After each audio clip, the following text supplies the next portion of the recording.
Hello दोस्तों, स्वागत है आप सभी का हमारे चैनल में। आज हम कहानी सुनने जा रहे हैं पंचतंत्र की, जिसका शीर्षक है बूढ़ा आदमी, युवा पत्नी और चोर।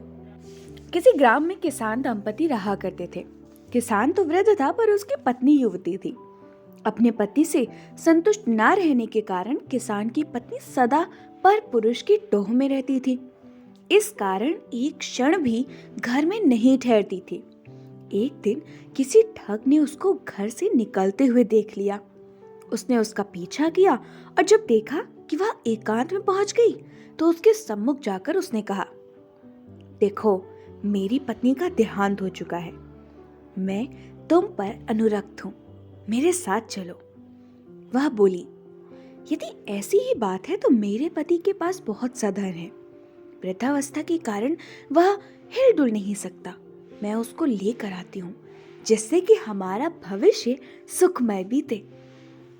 ठीक है, जाओ, कल प्रातःकाल इसी समय इसी स्थान पर मिल जाना। इस प्रकार उस दिन वह किसान की स्त्री अपने घर लौट गई। रात होने पर जब उसका पति सो गया, तो उसने अपने पति का धन समेटा और उसे लेकर प्रातःकाल उस स्थान पर जा पहुंची। दोनों वहां से चल दिए। दोनों अपने ग्राम से बहुत दूर निकल आए थे। तभी मार्ग में एक गहरी नदी आ गई।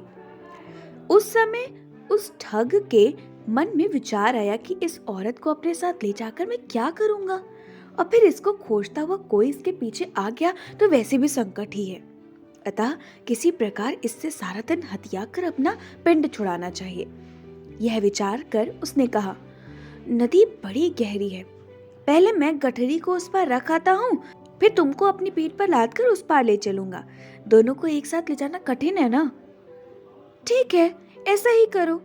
किसान की स्त्री ने अपनी गठरी उसे पकड़ाई तो ठग बोला, अपने पहने हुए गहने कपड़े भी दे दो, जिससे नदी में चलने में किसी प्रकार की कठिनाई नहीं होगी और कपड़े भीगेंगे भी नहीं। उसने वैसा ही किया। उन्हें लेकर ठग नदी के उस पार गया तो फिर लौट कर आया ही नहीं। वह औरत अपने कुकृत्यों के कारण कहीं की नहीं रही। और इस कहानी से हमें यह सीख मिली कि अपने हित के लिए गलत कर्मों का मार्ग कभी भी नहीं अपनाना चाहिए।